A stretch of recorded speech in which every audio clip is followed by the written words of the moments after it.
तो आइए दोस्तों बात करेंगे छत्तीसगढ़ की आज की दिन भर की ताज़ा खबरों ताज़ा अपडेट के बारे में। तो वीडियो में लास्ट तक बने रहें दोस्तों, ताकि कोई भी खबर छूटने ना पाए। और वीडियो को लाइक शेयर और चैनल को सब्सक्राइब जरूर करना, ताकि आपको छत्तीसगढ़ से जुड़े ताज़ा अपडेट डेली मिलते रहें। तो अभी एक बड़ी खबर निकल के आ रही है। यात्रियों के नहीं मिलने से हलाकान ऑपरेटरों ने खड़ी कर दी बसें, कहा 5 से 10 यात्री के भरोसे नहीं चला सकते बस। तो छत्तीसगढ़ के सभी जिलों में निकली शिक्षकों की बम्पर भर्ती, इन पदों पर टीचरों की होगी नियुक्ति। देखिए पूरी सूची, तो आगे जानेंगे दोस्तों।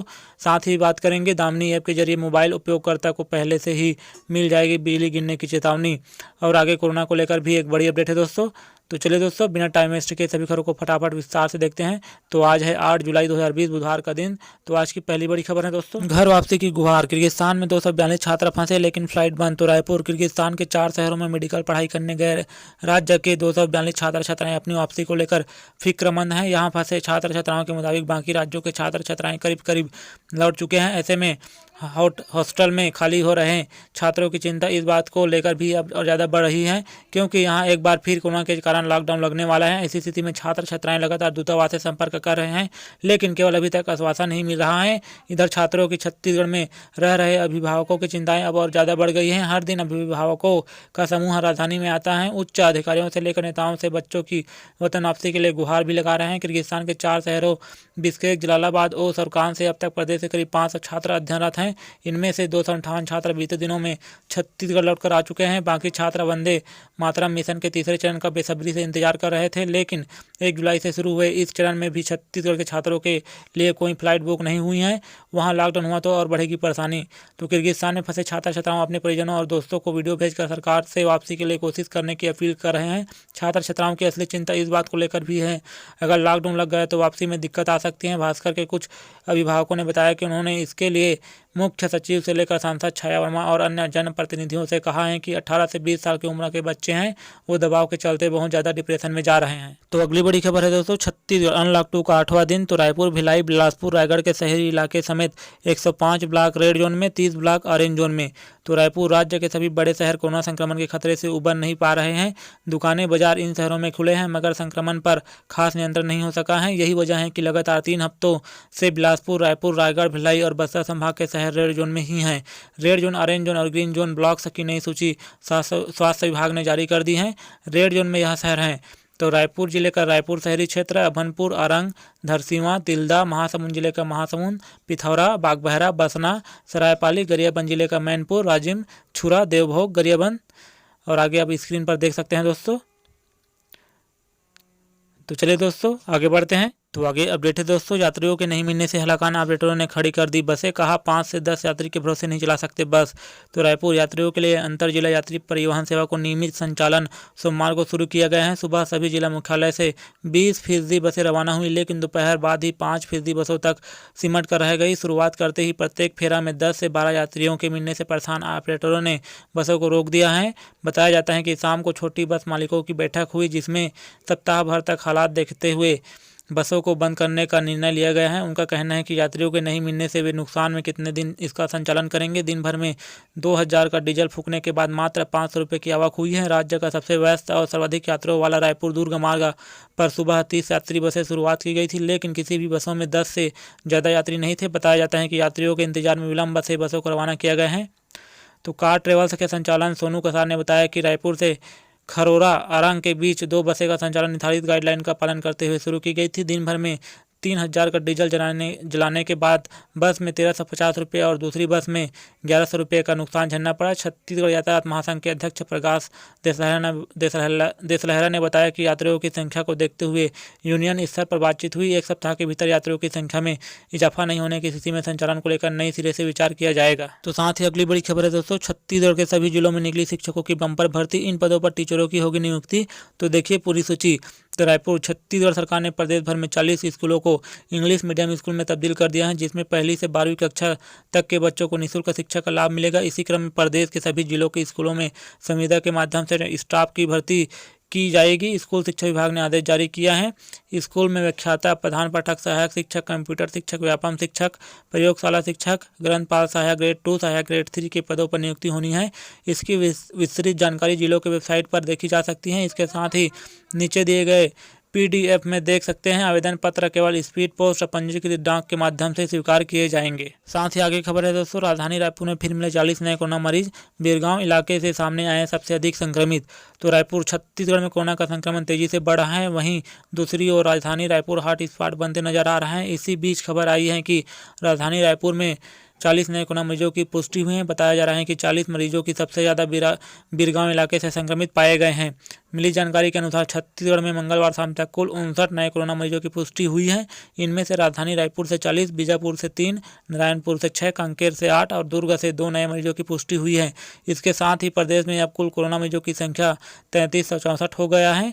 इनमें से 26 से 44 स्वस्थ हो चुके हैं और 14 की मृत्यु हो चुकी है। वहीं एक्टिव मरीजों की संख्या 704 हो गई है। आगे बढ़ते हैं दोस्तों, बने रहिए हमारे साथ। तो आगे बड़ी खबर है, दामनी ऐप के जरिए मोबाइल उपयोगकर्ता को पहले से ही मिल जाएगी बिजली गिरने की चेतावनी। तो केंद्र सरकार के पृथ्वी विज्ञान मंत्रालय ने एक खास तरह का मोबाइल ऐप बनाया है। इस ऐप की मदद से बिजली गिरने के 30 से 40 मिनट पहले ही इसकी चेतावनी मोबाइल फ़ोन उपयोगकर्ता को प्राप्त हो जाएगी। इस ऐप का नाम दामिनी है, जो हमें बिजली गिरने के पहले चेतावनी देता है एवं साथ ही साथ इससे बचाव की भी जानकारी देता है। भारतीय उष्णदेशीय मौसम विज्ञान संस्थान Indian institute of tropical metrology Pune ने इसे विकसित किया है। यह एक गूगल प्ले स्टोर पर निःशुल्क उपलब्ध है। जिला कृषि मौसम इकाई के कृषि मौसम वैज्ञानिक सुरभि जैन ने जानकारी देते हुए बताया कि इस ऐप को एंड्रॉइड फ़ोन उपयोगकर्ता आसानी से गूगल प्ले स्टोर से बिल्कुल मुफ्त में डाउनलोड कर सकते हैं। इसमें रजिस्टर करने के बाद लोकेशन डालने पर यह ऐप उस स्थान में बिजली गिरने की आशंका होने पर उपयोगकर्ता को तुरंत इसकी सूचना दे देता है।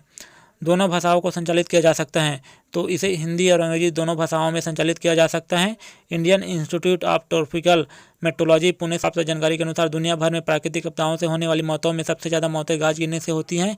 भारत में बिजली गिरने से हर साल 2000 मौतें होती हैं। इसी बात को ध्यान में रखकर दुर्घटनाओं को कम करने यह ऐप विकसित किए गए हैं और इस ऐप से लोगों को बहुत मदद मिलेगी। वहीं आगे खबर है दोस्तों, छूट खत्म, कोरोना खत्म नहीं हुआ पर बैंकों ने बंद की राहत, ATM फिर काटने लगा पैसे। तो रायपुर लॉकडाउन के दौरान मार्च से जून तक बैंकों की ओर से दी गई कई तरह की राहतें अब खत्म कर दी गई हैं। लॉकडाउन में किसी बैंक के ATM से कितने बार भी रकम निकाली जा सकती थी, इस पर कोई शुल्क नहीं लगता था, लेकिन अब छूट 1 जुलाई को खत्म कर दी गई है। राजधानी में भी दूसरे बैंकों के ATM से 3 बार से ज़्यादा रकम निकालने पर 20 से 50 रुपये तक कट रहे हैं। नए नियमों के अनुसार बैंक ग्राहक का जिस बैंक के खाते में ATM है वहाँ से 5 और दूसरे बैंकों के ATM से केवल 3 बार रकम निकाला जा सकता है। इसके बाद रकम निकाली गई तो उससे अतिरिक्त शुल्क लगेगा जो उसके खाते से काट ली जाएगी। तो इसी तरह अब बैंक के खातों में न्यूनतम रकम रखना फिर से अनिवार्य हो गया है। लॉकडाउन के पहले एक निश्चित रकम को औसतन हर महीने मेंटेन करना पड़ता था। इस नियम को फिर से लागू कर दिया गया है। स्टेट बैंक ऑफ इंडिया के मेट्रो शहरों के बीच खातों में 3000, अर्ध शहरी और ग्रामीण क्षेत्रों में 2000 और 1000 रुपये मिनिमम बैलेंस रखना अनिवार्य हो गया है। रायपुर अर्ध शहरी क्षेत्र में आता है, इसलिए यहाँ के खातों में मिनिमम बैलेंस 2000 रुपये रखना अनिवार्य है।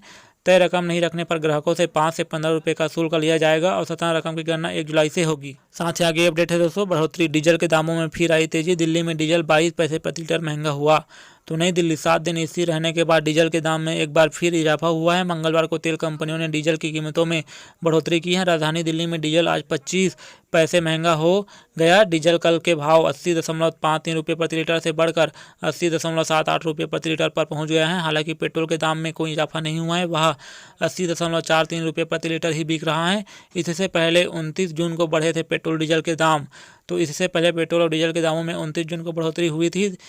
दिल्ली में पेट्रोल पर 5 पैसे प्रति लीटर और डीजल पर 13 पैसे प्रति लीटर का इजाफा हुआ था। राजधानी में 1 लीटर पेट्रोल की कीमत 80.43 रुपये और डीजल की कीमत 80.53 रुपये प्रति लीटर पर पहुंच गया है। और आगे खबर है दोस्तों, परीक्षा कराने रविशंकर विश्वविद्यालय तैयार, राज्य सरकार के आदेश का इंतजार। तो रायपुर कोरोना संक्रमण काल की वजह से स्थगित हुई परीक्षाओं को कराने की तैयारी शुरू कर दी है। राज्य सरकार के निर्देशानुसार रविशंकर विश्वविद्यालय प्रबंधन अंतिम वर्ष के विद्यार्थियों का इम्तिहान लेगा। विद्यार्थी इम्तिहान दे सके, इसलिए रविशंकर विश्वविद्यालय प्रबंधन ने परीक्षा की तैयारी करने का निर्देश अधीनस्थ कॉलेजों और परीक्षा विभाग को दिया है। विश्वविद्यालय प्रबंधन का कहना है कि हम परीक्षा के लिए पूरी तरह से तैयार हैं। परीक्षा के संबंध में उच्च शिक्षा विभाग का आदेश आने का इंतजार कर रहे हैं। लगा सकेंगे मास्क। तो कोरोना संक्रमण काल के मद्देनजर अंतिम वर्ष के विद्यार्थी परीक्षा के दौरान मास्क लगा सकेंगे। जिन परीक्षा केंद्रों में विद्यार्थी बैठेंगे, प्रबंधन द्वारा उन केंद्रों को सैनिटाइज कराना होगा। परीक्षा के दौरान केंद्र के बाहर सैनिटाइजर, साबुन और तैलियों का इंतजाम करना होगा। जल्द जारी होगा आदेश।